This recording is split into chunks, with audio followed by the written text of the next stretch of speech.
Welcome. If you wanna transfer data from your ESSENTIELB Wooze L to another Android device, let's open the application that we are going to use. You can download this application from Google Play Store. And right now, sorry, I just misclick. Okay, so click Sender on the Essential and Receiver on the Android smartphone. Click Search again.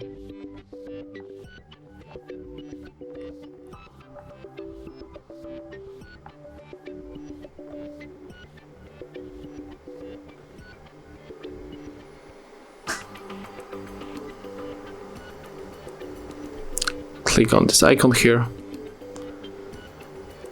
Accept request. Click on Choose Details. Because it is only example, so I will pick only one thing, like maybe Selena Gomez picture, and click on this.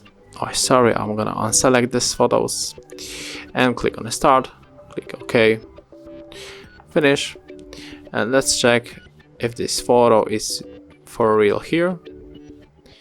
So now go to the files, continue, allow, and they will be probably here on the images. Yeah, it is here. So this is how it looks. Thank you for watching. Leave thumbs up, comments, and subscribe to our channel.